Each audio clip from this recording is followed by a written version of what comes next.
Yo guys, what is going on? Welcome back to another episode of Premier League Talk. What a weekend we had in the Premier League. Some changes around in the title race, some changes around in the relegation zone, and just some utterly incredible and surprising results. As usual, I'm just going to run through the results, and then I'm going to pick out the three games that I want to talk about this week. So we'll start with Saturday. We'll come back to this game, but Arsenal turned around 2-1 deficit to beat Aston Villa 4-2. Brentford drew 1-1 with Crystal Palace. Palace had gone 1-0 up in about the 70th minute thanks to an Eze header. And then Janelt comes up with a volley in the final minute of stoppage time to get a point for Brentford. Probably deserved, you would say. I thought Brentford played pretty well. We then move on to Brighton versus Fulham, and this was a surprise result because Brighton had dominated the whole game. There are obviously two sides that are going for Europe. Both, I think, are in good positions to get Europa League place, although I think Fulham now have the advantage off this result. They beat them 1-0 thanks to a Solomon goal. As I said, Brighton dominated the game, so for Fulham to get a win in that one is utterly incredible. Chelsea lost to Southampton at home. James Ward-Prowse scoring his 17th Premier League free kick. It's utterly unreal. He's only one behind David Beckham now with the record of 18. How Southampton managed to beat Chelsea, I don't know, after that performance that they had the last weekend against Wolves. It's incredible.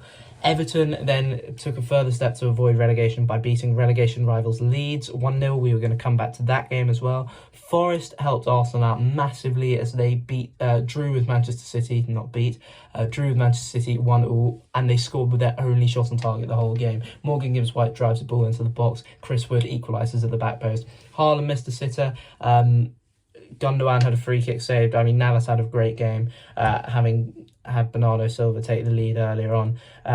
Forest drew 1-0 with City at the City Ground. Wolves lost 1-0 to Bournemouth, and then Newcastle lost 2-0 to Liverpool. Nick Pope got sent off. Cody Gakpo and Darwin Núñez getting goals in that game means Nick Pope cannot play in the Carabao Cup final, and neither can Martin Dubravka, as he was on loan at Newcastle, at Manchester United for the first bit of the season, so he's cup tied. That means Loris Karius will be in goal for the Carabao Cup final. Anyway, we move on to Sunday. Man United beat Leicester 3-0. We're going to come back to that game as well. And Spurs, thanks to Emerson and Son goals, managed to get into the top four, 1 point above Newcastle, although they have played one game more. They beat West Ham 2-0. And West Ham drop into the relegation zone. So it's pretty entertaining games with results. We're going to start with the Everton versus Leeds game. Now, this was a huge result for Everton, as they managed to climb to 16th on the table on 21 points. Leeds dropped to 19th in the table, but they're only on 19 points. And all the teams in the bottom half have played the exact same amount of games. So it's very tight at the moment. There's literally Southampton are on 18 points, and the Wolves, who are on 15th, are on 23. So it's incredibly tight in the relegation battle.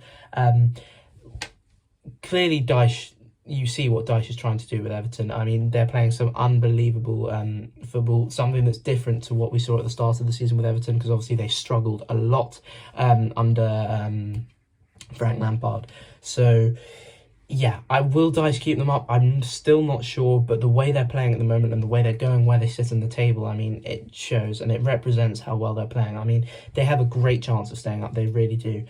Leeds, on the other hand, they still haven't found a manager. Obviously, they sacked Jesse Marsch. Rumours about Bielsa coming back in, rumours about Roberto Martinez, maybe even Rafa Benitez. We'll see what happens there. But they need to get out of this rut that they're in because they haven't played so well recently. They obviously played pretty well against Manchester United last weekend where they lost 2-0. But then to go to Everton, they didn't really play that well. So something needs to be done about that. But yeah, pretty great game. I mean, Seamus Coleman, what a goal. I don't know what Illan Meslier was doing, like standing off his line so far. But from that angle, I mean, Coleman to get it in, utterly incredible finish. So hats off to him. And Everton are out of the relegation zone for the first time in 2 months, which is just incredible when you think about it like that. But yeah, we move on to the next game. I want to talk about Arsenal versus Aston Villa. Now, what a great result for me. Villa took the lead to Ollie Watkins' great goal. The way he brought it down, took it in his stride, and then finished it past Ramsdale, it was class. Saka's finish to equalise was on point. Coutinho then scored goal of the game, I think. I mean, it was a great team goal from Aston Villa to put 2-1 up.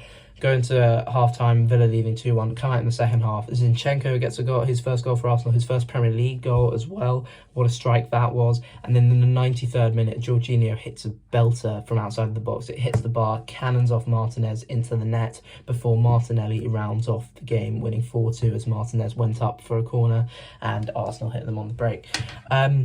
For Villa, I want to start with, they're in 11th at the moment. They're on 28 points. They're not in danger of relegation, but they are 3 points behind Chelsea, who are in 10th. I'm not sure if they'll finish second, top half of the table, but I have to say the way they played was utterly superb. I think there was a chance in the second half, like towards the end of the game, where Leon Bailey could have scored and Ramsdale tipped it onto the bar. I mean, Leon Bailey looked an absolutely class player, but yeah, I don't know. Villa played really well. They really did, and the way they work as a team, you can see it works. I mean, Coutinho had his first start in the Premier League under Unai Emery. He played exceptionally well. Leon Bailey, as I said, played well. Ollie Watkins. Their defensive partnership was strong as well. Ezri Konsa and Tyrone Mings. I mean, Konsa's been transformed since Emery's come in. He dropped a bit under Steven Gerrard, but Emery's really turned his form around. So yeah, Villa are not in danger of going down at all. But it'll be interesting to see where they finish top half. For Arsenal, this was a great win. Obviously, they'd had a bit of a rut. They lost to Everton, drew with Brentford, and then lost a crucial title battle game with Manchester City in the week. And thanks to Forest drawing with City, I mean, they're back on top of the league by 2 points with a game in hand. Yeah, I mean, we showed really that we have the fight and the mental strength to be able to fight for the title. I mean, Arsenal of last year, if they'd gone 2-1 down to Villa, I think that would have been it. Villa could have got more goals. But it was a great performance, I thought, second half. First half, I wasn't so sure. I thought we were a bit shaky. But second half, we played superbly well. It was sort of the Arsenal you saw before the Everton game. But yeah, great result for Arsenal. It means they're top of the league with a game in hand. They obviously have to go to Leicester next weekend, so that'll be a very interesting game and see whether they can pick up any points there. I hope they can. And I'm confident they can. See me as Leicester lost 3-0 to Manchester United, but we'll see what happens. But great result for Arsenal. I think they really proved that they are still in this title race and it's not over. And they proved to people who are saying they're bottled that they're not going to give it up. So, yes. Anyway, moving on to the final game of the week that I want to talk about. That was Manchester United versus Leicester. And it's not only Manchester United I want to talk about. It's Marcus Rashford and whether he deserves to be Player of the Year. Now, honestly, this guy's been incredible since the World Cup. He's got 24 goals this season. 16 goals have come out of 17 games since the World Cup. 14 in the Prem, 2 in Europa League. I mean, he's playing unbelievably well at the moment. You have to raise the question whether he should be Player of the Season. I think he's definitely in the conversation. I know a lot of people will say Haaland because he's got 25 goals already. He's already equalled last year's golden boot tally. But Marcus Rashford has been utterly unbelievable. He's picking up goals, he's picking up assists. And for form we've seen of old from him, it's so much better that it's mind-boggling. I mean, he's really carrying Manchester United at the moment. Obviously, Jadon Sancho got the third goal as well. Bruno Fernandes is playing well. Manchester United are really in this title race. As I said, they're only 5 points behind Arsenal now, 3 points behind Manchester City. So it's really going to be interesting to see how this ends up. I'm not sure Manchester United will win the title, but I think they're definitely in the conversation. Yeah, it's an incredible title race this year. But Manchester United, I mean, seriously, what Ten Hag has done there has been wonderful. He handled the CR7 situation, I think, really well. And he's got the players playing again. They really do. They've got confidence again. They understand what they have to do again. And they're playing for each other, most importantly, and they're playing for the manager, which is huge. Leicester, it really wasn't a great performance. They tested De Gea a couple of times early on, but apart from that, didn't really do anything, which is surprising after they just battered Spurs 4-1 and beat Villa 4-2 away as well.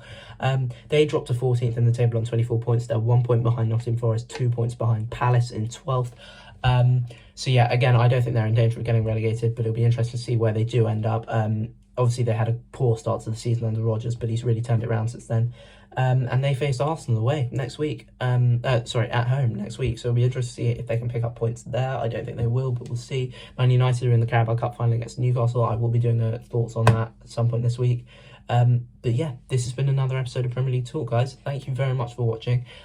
Make sure you check out my TikTok or YouTube Shorts because I'm uploading on there daily. So keep an eye on that. But yeah, thank you very much for watching. I'll see you in the next one.